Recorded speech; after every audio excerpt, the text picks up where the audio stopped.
This is the At Home with Zac and TT for the Millwall drive home, reporting and reviewing on the game that's just finished at St Andrews. Birmingham City 0, Millwall 0. Oh, no. Honestly, what a boring, crap, rubbish game as a supporter to watch. Yes, we got a point. Yes, Birmingham got a point.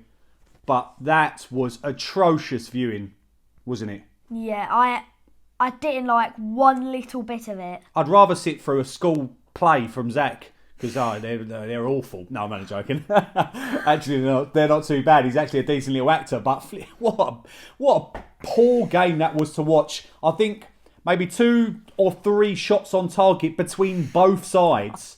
You know, both sides ridiculously defensive, and then showed absolutely no quality in the final third when we did get into those chances. We started with a changed lineup, you know, and players coming in where, you know, they've been out of the side for a reason. You know, injuries have forced them into the side, and we looked bereft of ideas.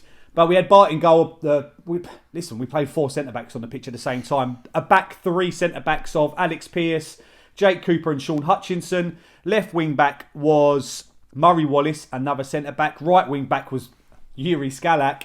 Centre midfields of Ryan Woods and Ryan Leonard. The left winger was John Daddy Bradfarson, Troy Parrott, because we had a front 3 basically of John Daddy Bradfarson, Troy Parrott and Jed Wallace, and they kind of switched positions throughout the first half, but it didn't really matter where each one of them were playing.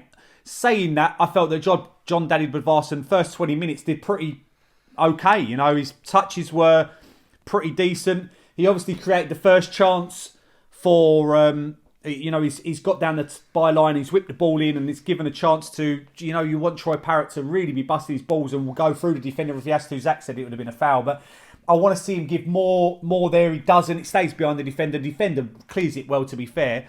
And we started pretty decently first 20 minutes. Birmingham came into it a bit more after that. You know, earlier today they were putting pictures of Stern John on their Twitter feed, and we had a picture of Ben Thompson wearing a flat cap. So I don't know where our social media's gone today. But Birmingham created their first chance. Was Leko got down the wing. He crossed it into Jukovic, who just couldn't get on the end of it. It's headed it wide. And then, you know, the one bit of good play from the lines in the first half was a throw in to Troy Parrott. He's turned on just 5 yards out from the touchline. He's run direct, you know, which is what not many players done in the match. Run direct, gets brought down, you know, push in the back.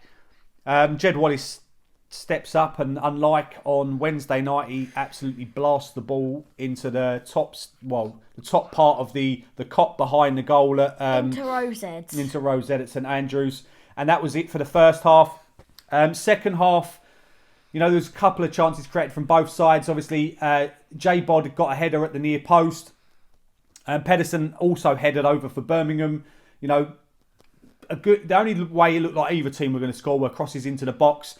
Smith came on up front for Parrott. Parrott must only have a 60-minute play time into his contract at the moment, because he looks like as soon as he gets to 60 minutes, he's taken off. That might be a precaution, but I personally think that maybe Tottenham are insisting that he only plays 60 minutes. Smith came on, won a couple of headers, should have taken a shot himself when he had the chance, but he tried to take a control and missed, and basically the chance had gone. And then J-Bod, you know, another flick on from Smith. The ball goes over to J-Bod, who can't control the ball. You know, the better touch, he's in on goal. I do remember right near the end, obviously Birmingham had a chance, header at the far post.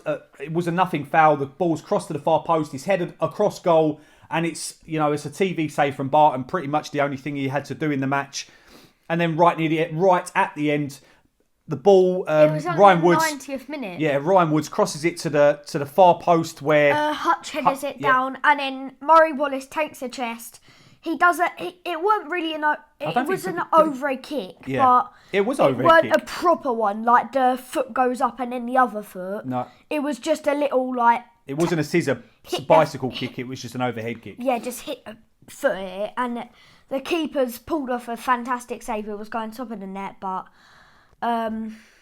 But that was it. Yeah, he parried. To be fair, we have done well there. We've had a couple of minutes of highlights because watching the game, it was tedious. It was so boring to watch.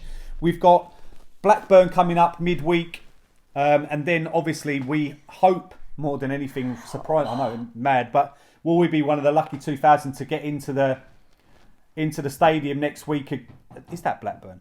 No, Derby. We've got Derby next Saturday, and that would be the first game back for fans. And me and Zac, we've got a load of loyalty points. We've obviously both got season tickets, so there's every chance we'll get to go and actually have a drive home. Although I do hope we've got more to report than that. For me, you know, what we lack is high-end or even decent championship players that, you know, if they get a chance, we don't create enough. There's no getting around it. We do not create enough chances. But when we do create chances, you just need a bit of composure in the final third, and we just haven't had it.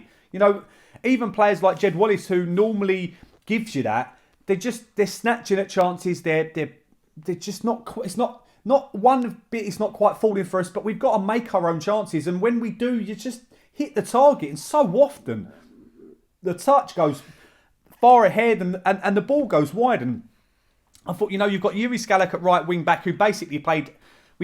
Basically played for the entire match a back five. They should be wing backs, but they sat so deep. I felt Ryan Woods played a decent game. I felt like he was pretty good. And to be fair, my man of the match. Go on, you want to say your man of the match first? I don't have one. And that's what he said to me. He said, I don't have a man of the match, Dad. Just because no one showed any type of quality today for me. It might be like different a point of view for anyone else, but just for me, not enough composure on the ball. It is another clean sheet, and my man in the match today, for his interceptions more than anything, was Sean Hutchinson. I thought his desire to win the ball today, he didn't make any mistakes. He's first on the, you know, he's one of the first names on the team sheet. You know, Jake Cooper went down injured, and I think that was one of the most scary things of the whole entire match. A little bit of emotion going through us. The whole entire season. Yeah, because obviously we don't want to lose him. But I thought Hutchinson today played a really good game. You know, we completely nullified anything from Birmingham, but then they completely nullified everything from us. Thank you very much for watching. I'm not going to continue anymore because there's no point. You know, we've got to be better. This is not a team that's going to challenge for the playoffs in the Championship as it is. We've got enough players in the squad to do it, but we need them to return from injury. But that's enough for me. We will see you on Tuesday or Wednesday night against Blackburn, and then hopefully a drive home on Saturday. I don't care how crap the football. I nearly swore there. I don't care how crap the football is. I want to be at the Den. You want to be at the Den. And thank you very much for the support for my dad. He is now out of hospital, so that's the one thing that's come a good thing. Thank you very much for watching. No one likes us. We don't care.